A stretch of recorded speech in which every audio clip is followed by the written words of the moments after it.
Hello and welcome back to 1874. It's time for a match preview show as Villa travel to the Netherlands again to take on Go Ahead Eagles. I'm your host, Dan Bardell, joined by the Athletics' Jacob Tanswell, who is, of course, heading to Holland himself to watch the game.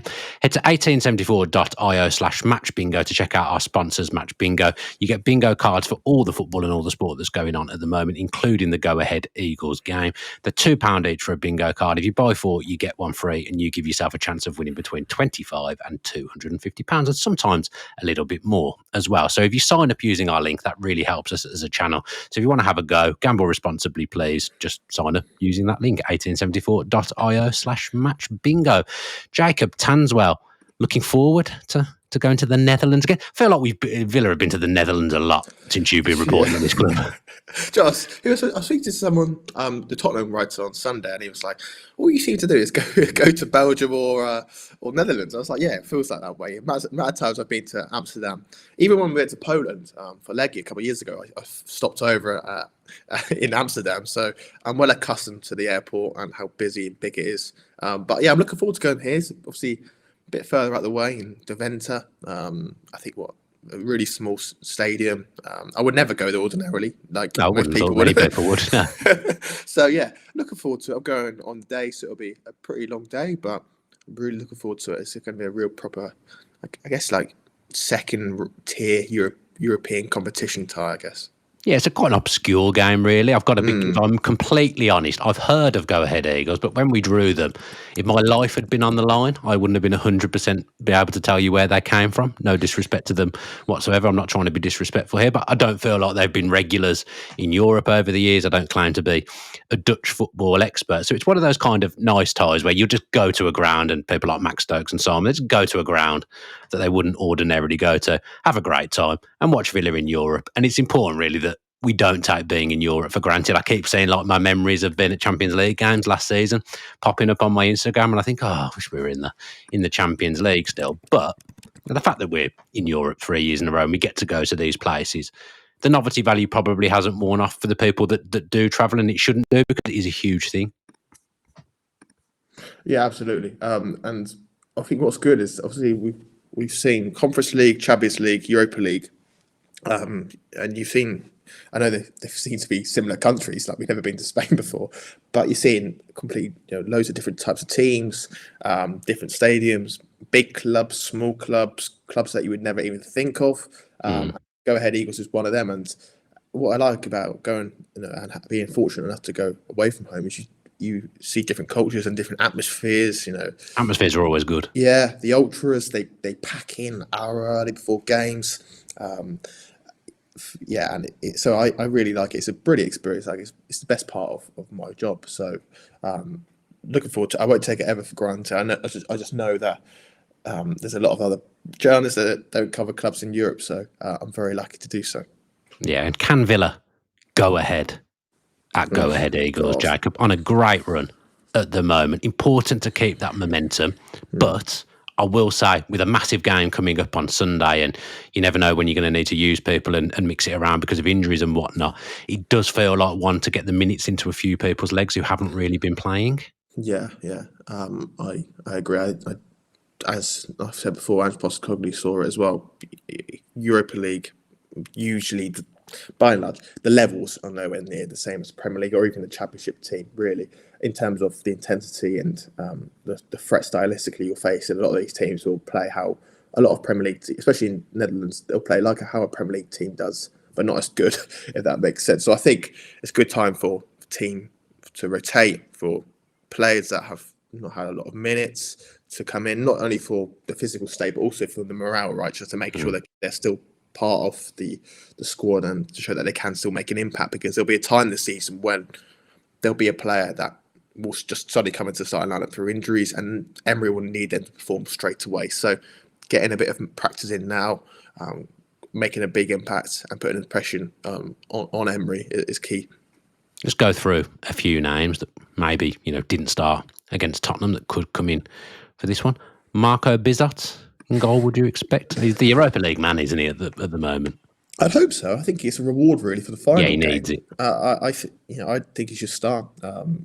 there wasn't a plan for him to be the Europa League goalkeeper. Actually, saw for the final game, but it was a case of he played so well.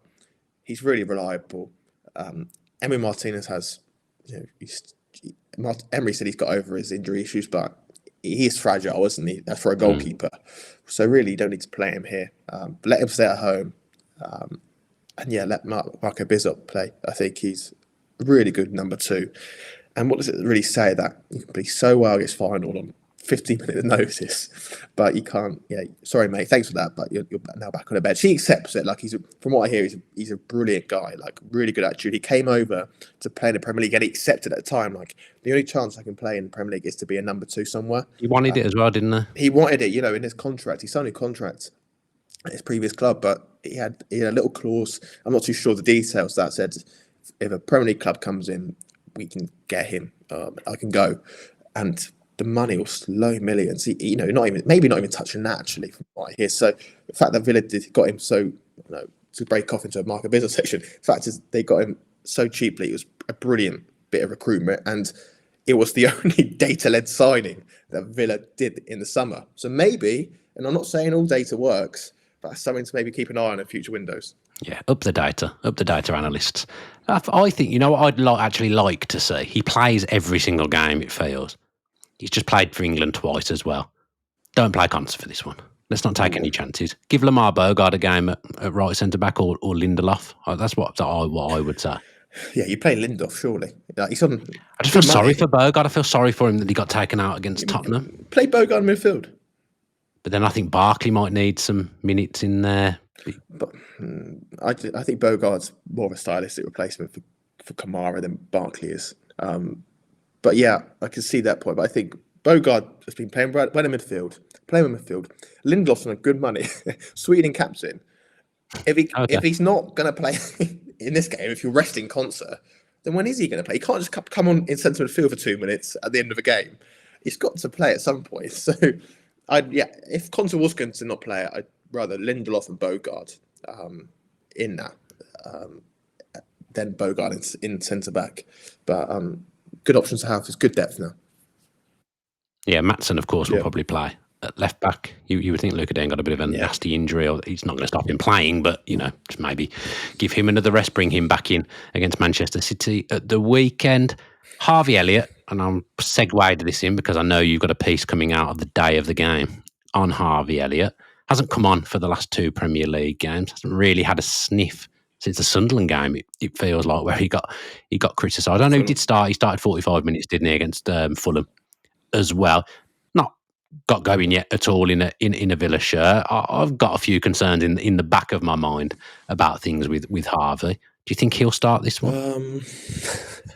It's hard, isn't it? Because Brendel's probably due to start. I don't know if he will start this one.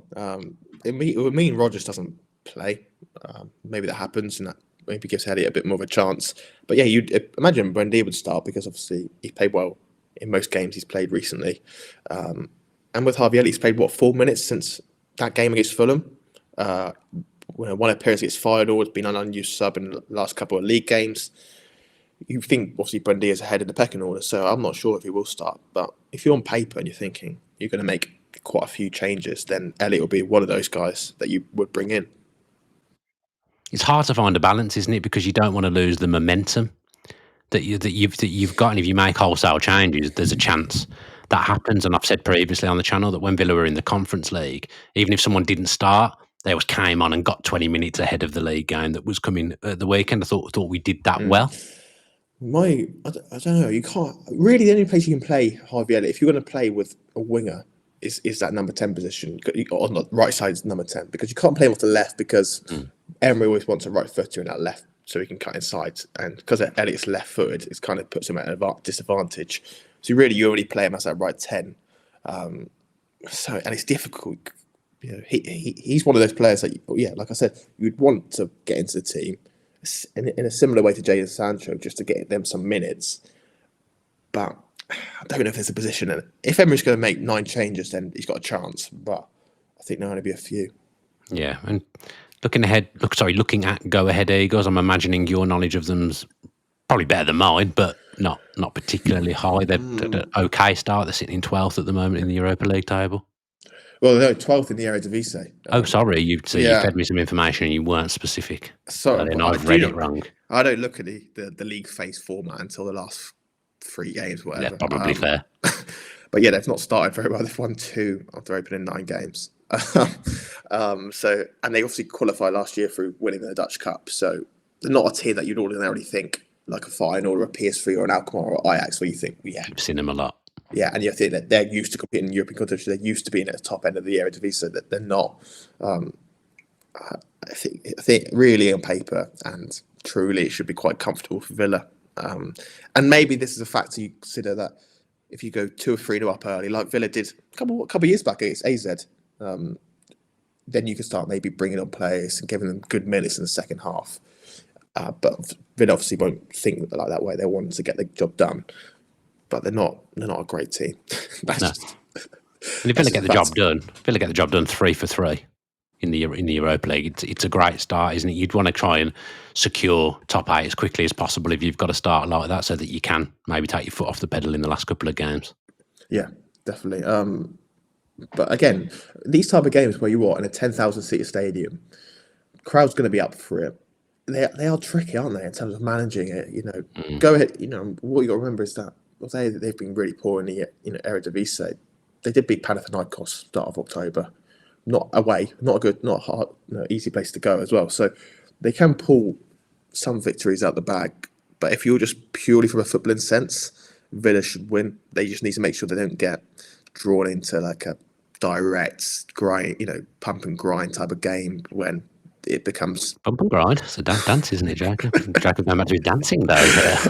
Well, yeah. I think it was a coach that used to say that speak to me about that. I've never used it before, and that's probably the last time I'll ever use that again.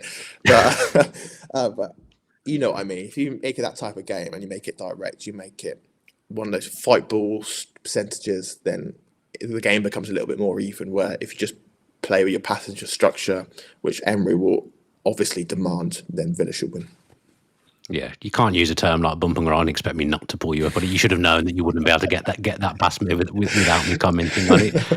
Right then, so let's do it. That's the end of the preview. But you're going on Thursday, so safe travels to you, Jacob. Thank you, will you get to mingle with the Villa faithful at all? Hope so. Hopefully, I'll see someone on the flight there. But yeah, it's like a 20 hours in Netherlands, so in and out quickly. But yeah, hopefully I'll see a couple. It should be a good game. What's your prediction, Dan? Before we go.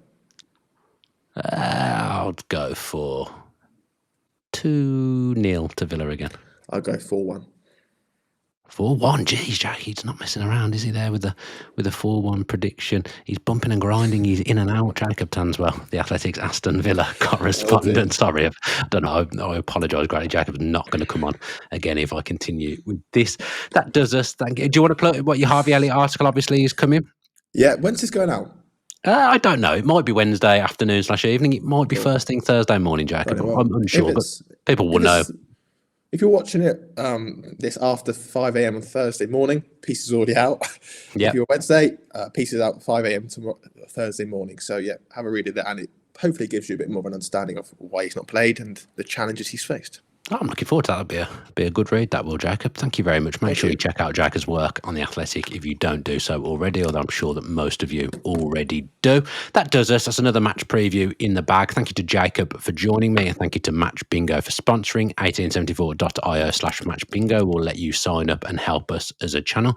If you've watched via YouTube, if you could subscribe with post notifications on, give us a like and leave us a comment with your team predictions ahead of Thursday's game. If you've listened via Spotify and Apple, you can do the same thing in a comment, but leave us a review on Apple Podcasts, and that really helps us as a channel. And you do have the ability to give us 5 stars on both services, so if you could do that, that also really helps us. All these little things help us as a channel, so thank you very much to those that have listened in the past and done the things that I ask for.